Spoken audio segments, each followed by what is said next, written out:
दर्शकों नमस्कार। दुनिया भर में धर्म गुरुओं की बाढ़ सी आई हुई है।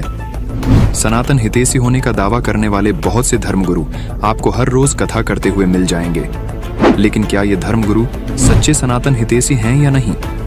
आज हम आपको बताएंगे कि आखिर सही मायने में सनातनी कौन है और कौन है सनातन धर्म का सच्चा हितैषी। अपने आप को सनातन का सबसे बड़ा हितैषी बताने वाले कुछ धर्म गुरुओं के बारे में एक चौंका देने वाली वीडियो आपके सामने रख रहे हैं। वीडियो देखने के बाद आप खुद विचार कीजिए, क्या ये धर्म गुरु सनातन धर्म के हितैषी हो सकते हैं? देखिए। क्या आपको पता है कि देश का सबसे महंगा कथावाचक कौन है? क्या आपको पता है स्वामी रामभद्राचार्य अपनी एक कथा का कितना फीस चार्ज करते हैं? क्या आपको पता है जया किशोरी और पंडित धीरेन्द्र शास्त्री से लेकर तमाम बड़े कथावाचक अपनी एक कथा का कितना पैसा लेते हैं? आज आपको 7 ऐसे बड़े कथावाचक के बारे में बताने जा रहे हैं।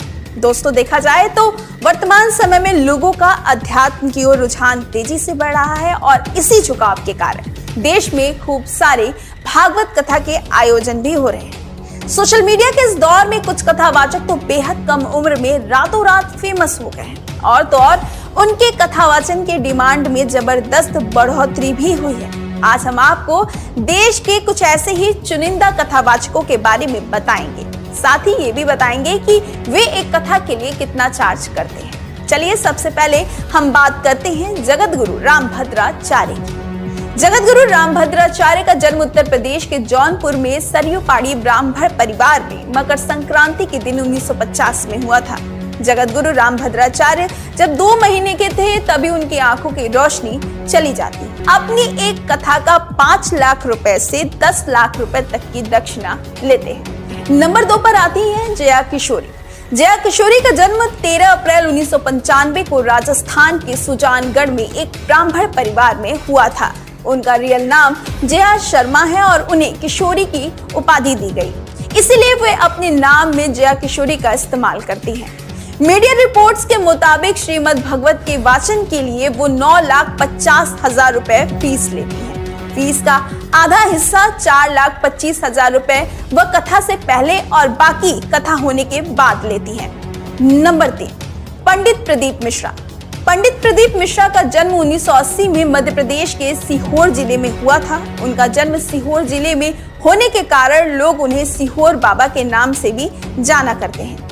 पंडित प्रदीप मिश्रा की फीस की बात करें तो एक कथा का तकरीबन 17 से 18 लाख रुपए वो चार्ज करते हैं। नंबर 4 पर आते हैं अनिरुद्धाचार्य। अनिरुद्धाचार्य जी का जन्म 27 सितंबर 1989 को जबलपुर मध्य प्रदेश भारत में हुआ था। उनके माता पिता अध्यात्म से जुड़े हुए थे और बचपन से ही वो भी अध्यात्म में रुचि रखते थे। महाराज भागवत कथा वाचन का 1 लाख प्रतिदिन से भी ज्यादा लेते हैं और कथा 7 दिन तक चलती है। महाराज जी के द्वारा कथा करवाने का पूरा खर्चा 12 से 15 लाख रुपए तक अनुमानित है। नंबर 5 पर आते हैं कथावाचक देवकीनंदन। कथावाचक देवकीनंदन ठाकुर की अगर बात करें तो उन्हें हम एक पुराण कथावाचक, गायक और आध्यात्मिक गुरु भी कह सकते हैं। 1997 से ये श्रीमद् भागवत कथा, श्री राम कथा, देवी भागवत, शिव कथा, भागवत गीता इत्यादि पर प्रवचन दे रहे हैं।